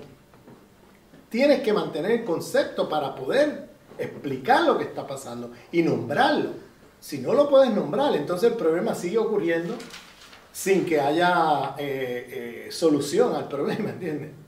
Parte de solucionarlo es poderlo identificar, punto. Si no lo identifica, entonces el problema sigue ahí y no se va a solucionar. Entonces, volviendo al tema de las teorías de migración, la pregunta es, ¿desde qué geopolítica del conocimiento se producen estas teorías de segmentación asimilada o de pluralismo cultural, asimilacionismo? Entonces, eso viene de la geopolítica del conocimiento, de la perspectiva, una mirada, ¿no?, occidentalocéntrica, ¿no?, de la experiencia sociohistórica de migrantes europeos. De ahí es que viene ese tipo de mirada. Y claro, no es casual que la teoría de colonialismo interno sea producida por sujetos que han sido inferiorizados, que viven otra experiencia de incorporación, ¿entiendes? Que da cuenta de otra teoría para dar cuenta de las diferencias de lo que está pasando, ¿no? Por eso Black Panther hablan de colonialismo interno, para distinguir la experiencia de los europeos de incorporación a Estados Unidos de la experiencia de grupos que no son considerados blancos cuando entran a Estados Unidos. Entonces, yo lo que he hecho con las teorías de migración es plantear una teoría distinta. A partir de la teoría de migración de colonialismo interno, donde tú tienes los sujetos que vienen de la experiencia de ser un europeo, ¿no?, migrando a Estados Unidos, pues tú tienes por un lado la experiencia de los inmigrantes europeos, ¿okay? Inmigrantes europeos. Los inmigrantes europeos, cuando llegan al país metropolitano, son vistos como otro blanco más, ¿no? Un blanco pero de otra parte de Europa, ¿no? Después de 2 o 3 generaciones que hablen español, como en el caso de España, que hablen español como un español, etcétera, pues esa, ¿cómo te digo?, identidad de migrante desaparece, porque es visto como otro blanco más. Luego tienes los que son sujetos raciales coloniales del imperio, del espacio imperial, sujetos raciales coloniales. Estos sujetos están allí como parte de una historia de colonización. Tú tienes los magrebíes en Francia, que vienen de una historia colonial con Francia, que han sido reclutados por el Imperio francés para venir a trabajar como mano de obra barata a Francia. Tú tienes los antillanos de Martinica, Guadalupe, etcétera, que llegan allí como parte de una historia colonial, donde los reclutan como mano de obra barata para trabajar en Francia. En Inglaterra tú tienes los antillanos, pero tienes también los pakistaníes, los hindúes, gente que viene de África, etcétera, gente que viene de esa historia colonial y que han sido reclutados para trabajar dentro de las metrópolis. ¿Bien? Esos son los sujetos raciales coloniales del imperio. En el caso de Estados Unidos son los que están allí como parte de una historia colonial con Estados Unidos. Los mexicanos, los puertorriqueños, los indígenas americanos, que no son migrantes porque han sido siempre de ahí, los afroamericanos, etc. También los centroamericanos, ¿no? Con Centroamericanos. Con el terrorismo de Reagan. No, los 80, a eso vamos. Ahí. No me mezcles todavía. Ellos no son, los centroamericanos no son sujetos raciales coloniales del imperio. Trata de entender lo que estoy hablando. Sujeto racial colonial del imperio es gente que ha sido colonizado directamente por el imperio. Los puertorriqueños, los mexicanos, del norte de México, ¿no? Los afroamericanos, ¿me sigue? Sí. Los argelinos en Francia, los martiniquenses en Francia, ¿no? Los pakistaníes, hindúes y jamaiquinos en Londres. Esa gente está allí como parte de una historia colonial, porque fueron directamente colonizados por esos imperios. Los surinameses y los antillanos en Holanda. Bien. La importancia de estos sujetos coloniales raciales del imperio no es tanto la demografía, no son los números, es que tienen un impacto en la construcción del imaginario racial de esas sociedades. Porque son sujetos coloniales raciales desde por siglos, que llevan varios siglos en una relación con ese imperio. ¿Me está siguiendo? Sí, que son directamente de la colonia, que tienen una Sí, relación, una relación directamente con la época colonial, desde que fueron colonizados del siglo XVI, XVII, XVIII, XIX, y que ese imperio, los blancos cuando piensan en sujetos coloniales, piensan en esos grupos, no piensan en otros, ¿bien? Prácticas terroristas del Estado neocoloniales ya es otra cosa. Ya Sí, pues ok, no te me adelante. Tenemos los inmigrantes y los sujetos raciales coloniales del imperio, ¿bien? Ahora, hay otro tipo de migrante que viene de la periferia del sur global, que aunque no hayan sido directamente colonizados por el imperio, cuando llegan al territorio metropolitano, son racializados de la misma manera que los sujetos coloniales raciales que han estado allí antes. ¿Y me refiero a qué? A la mexicanoamericanización de los guatemaltecos en Los Ángeles, a la mexicanoamericanización de los salvadoreños en Los Ángeles. ¿Qué quiere decir eso? Que todas las categorías y el imaginario racial que tienen los americanos blancos contra el mexicano, que lleva más de 200 años esa relación con ellos, ahora se les tiende al migrante que llegó hace poco de El Salvador y de Guatemala, que no tiene una relación colonial directa con ellos, pero que cuando llegan a Los Ángeles son vistos como otro mexicano más. Y se les extrapolan todas las categorías raciales, como le pasó aquí al amigo. Este amigo fue moroificado, aunque era brasileiro. Brasil nunca fue una colonia de España. En el imaginario racial de España, la historia del racismo antimoro, que lo discutimos ayer, es de larga duración, va hasta el siglo XV y XVI, ¿no? El compañero es de Brasil y sin embargo llegó a un espacio que está ya contaminado por una historia de jerarquías raciales y a él lo vieron como otro moro más, no como un brasilero. Entonces, eso es lo que yo llamo aquí migrantes coloniales.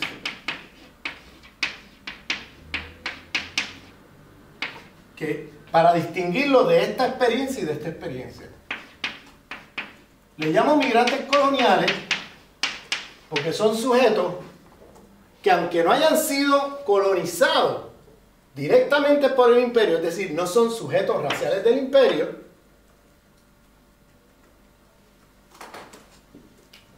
no son sujetos raciales, que son los que han estado ahí por siglos como sujetos coloniales frente a un imperio, son clasificados al llegar al espacio como estos. Se les extrapolan las categorías raciales que el blanco de ese espacio tiene en su cabeza acá. En el caso de España tú puedes ser moroificado. En el caso de Estados Unidos tú puedes ser africanoamericanizado. Hay un montón de migrantes de Cabo Verde en el noreste de Estados Unidos que son afroamericanizados en el ojo del blanco. Este es otro afroamericano más, aunque vengan de Cabo Verde. ¿Te fijas? Porque tú llegas a un espacio que ya está contaminado por clasificaciones raciales. Tú no llegas a un espacio neutral ni de tabula rasa. Tú llegas a un espacio metropolitano que ya tiene una historia de jerarquía racial que le precede al que llega allí. Entonces tú puedes llegar, como pasa también con muchos inmigrantes de Europa, que enseguida que llegan son clasificados como los blancos, como parte del mundo blanco.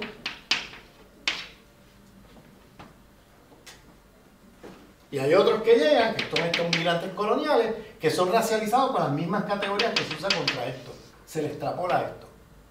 Entonces tú tienes el brasileiro moroificado en España, o tú tienes el guatemalteco mexicoamericanizado en Los Ángeles, o tú tienes el dominicano puertorriqueñizado en Nueva York, o tú tienes el haitiano afroamericanizado en Miami, donde los sujetos, las categorías de los sujetos coloniales afroamericanos, puertorriqueños, mexicanos, se les extrapola a nuevos migrantes que aunque no tengan una historia colonial con ese país directa, se le aplican los mismos se le prejuicios. aplican las mismas categorías. ¿Te fijas? Ya. ¿Entendiste? Muy bien. Entonces, yo establezco estas distinciones para no colapsar las experiencias diversas de incorporación. Entonces, las teorías de migración se quedan aquí. Yo veo lo que Las teorías de migración hegemónica, culturalismo, Sí. asimilacionismo y la otra, la de deporte, están tratando de explicar aquí. Se basa en la experiencia de esto aquí.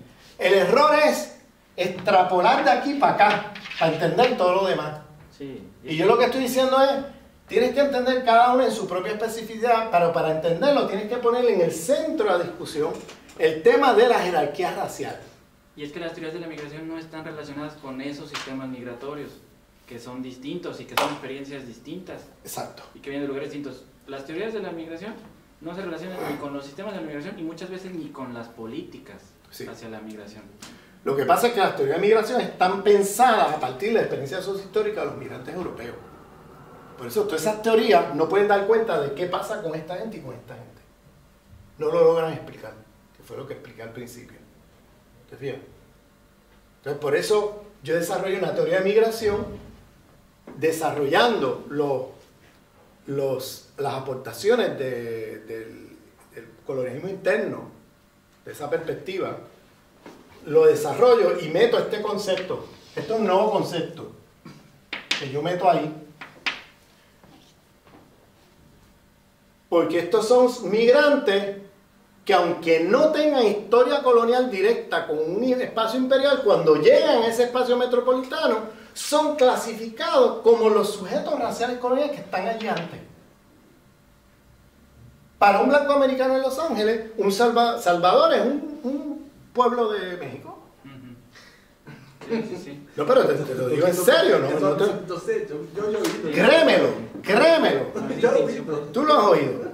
Eso te lo digo, es así. Para un blanco americano en Los Ángeles, la República Dominicana es un pueblo en Puerto Rico, ¿entiendes? Entonces, le extrapolan todo el imaginario racial que viene de esta historia colonial de larga duración, porque por ejemplo los puertorriqueños llevan más de 100 años bajo dominio americano, los afroamericanos más de 300, los mexicanos por lo menos 150 años. Fíjate. La importancia de estos sujetos raciales coloniales es el impacto que tiene el imaginario del blanco en la metrópoli. Porque ellos cuando piensan en el otro, piensan a partir de la experiencia, en el caso de España, los moros o los gitanos. Entonces pueden gitanizar un grupo o moroificar un grupo. porque lo que tiene en la cabeza es los sujetos raciales coloniales aquí, que son gitanos y moros, en la historia colonial de España. En la historia colonial de Estados Unidos son afroamericanos, indígenas americanos, mexicanos, puertorriqueños, etc., ¿no? Pero lo importante de este grupo no es tanto la demografía, pueden ser numéricamente pocos números, es el impacto en el imaginario que hace que cuando ellos miran esta otra gente que llega ayer, que llegaron anoche, ya los clasifican desde acá. Los meten en algún cajón de esta clasificación de lo que ellos tienen en su cabeza, que es el otro, que viene de la historia colonial concreta. ¿Me está siguiendo? En este caso te pueden morificar en España o gitanizar en España, o te pueden mexicoamericanizar en Los Ángeles, o puertorriqueñizar en Nueva York, o afroamericanizar en Miami. ¿Entiendes? Que aunque tú no seas colonizado directamente por ese espacio imperial, tú tienes otra historia colonial. Cuando llegas allí te clasifican como uno de estos. ¿Y el censo de Estados Unidos no sería también otra manera de...? ¿Es qué? El censo que utilizan, como de todas las categorías que hay para que un individuo se adscriba, pues, latino o negro. ¿No sería también como otra manera de crear esa especie de, digamos, de categorías? Porque yo creo que igual de la misma manera como se adscriben una serie de prácticas culturales o... No, el censo siempre ha sido una fuente importante de clasificación racial. Siempre se ha usado como una fuente importante para eso. Si tú me preguntas si es mejor tener los datos del censo o no tenerlo, que es el debate, por ejemplo, en Francia no llevan cuenta. Es ilegal tener en Francia clasificación étnico-racial en el censo. Porque para ellos todos somos franceses, todos somos iguales, o eres extranjero, pero no hay dentro de lo francés ni raza ni etnicidad. El problema con eso es lo que hablábamos hace un momento. Tú eliminas la palabra, no eliminas el problema. Al no tener datos de censo para saber qué está pasando con ciertas poblaciones, no tienes la evidencia de que ese grupo está siendo discriminado frente a otros grupos, ¿entiendes? Entonces, al no tener la evidencia empírica, no puedes hacer un reclamo. Entonces, si tú me preguntas qué es preferible, yo te diría que mientras haya racismo, es preferible tener las categorías raciales en el censo, que nos permitan dar cuenta de qué está pasando. Porque lo otro es, cometes un crimen y el smoking gun, o sea, la pistola con el humo, la bota, no hay evidencia, y murió la persona y no se sabe quién la mató. ¿Me sigue?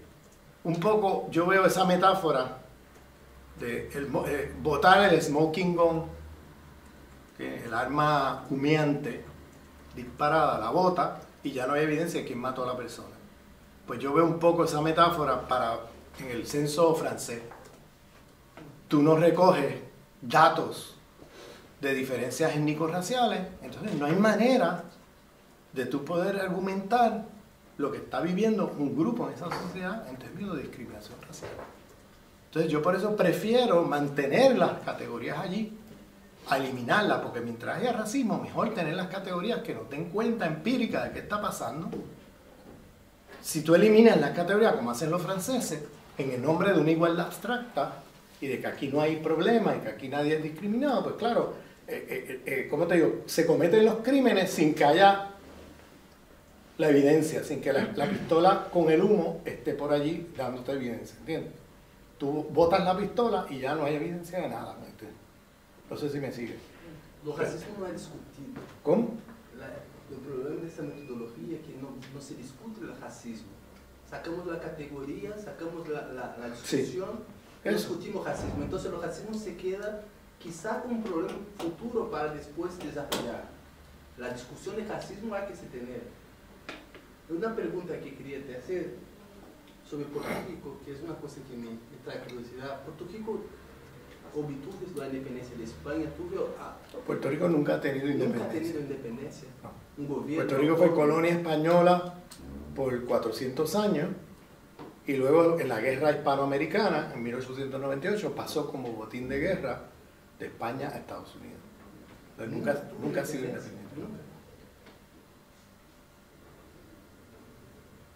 Puerto Rico es una colonia, pues, lleva 500 años de colonia.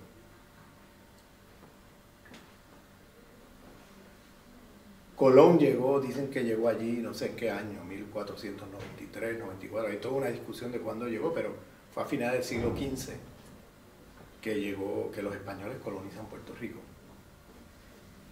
Desde entonces Puerto Rico es una colonia de España y luego de Estados Unidos. ¿Y por qué no intento, no sé si hace a propósito, no estoy diciendo que los puertorriqueños quieren que se haga, solo una pregunta. Los americanos no intentan hacer lo que hicieron con Alaska y Hawái con Puerto Rico. No, porque el problema con Puerto Rico es que es un colonialismo de explotación, es un colonialismo de población. Todos los territorios que incorporaron los americanos como Estado de Estados Unidos, Alaska, todo el norte de México, Nuevo México, Texas, California, Hawái. incluyendo Hawái, era colonialismo de población, es decir, llegaban con sus familias, los blancos llegaban con sus familias, se quedaban con las tierras, con las propiedades, todo, y luego, cuando eran mayoría demográfica, reclamaban la anexión como Estado, porque eran la mayoría demográfica. Y por tanto era un blanco americano el que iba a pasar al Congreso americano de representantes de ese territorio. ¿Bien?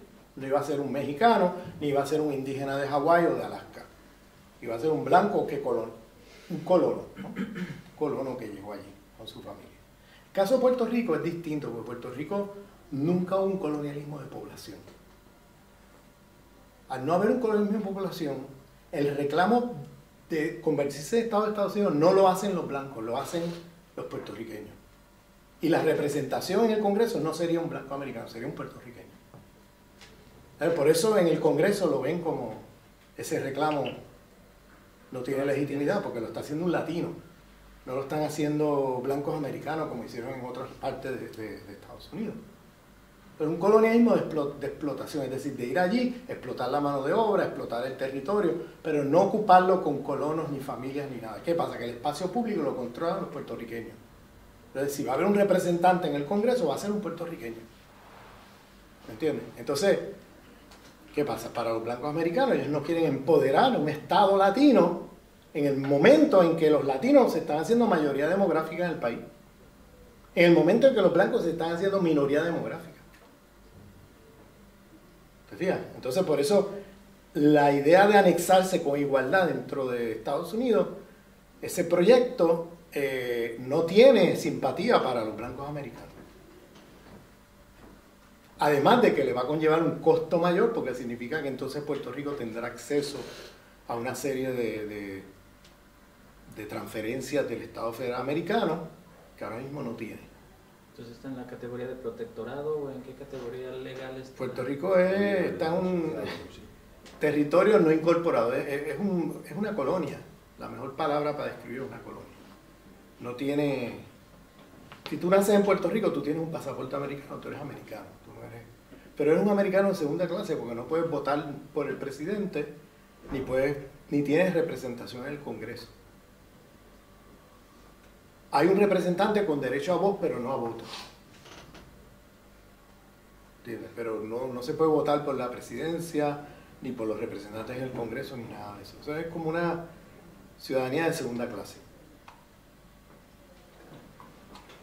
Claro, cuando tú viajas por el mundo vas con un pasaporte americano, como cualquier otro americano. Pero en términos de derechos, al interior de Estados Unidos son derechos diferenciados. ¿Entiendes? No tienen los mismos derechos.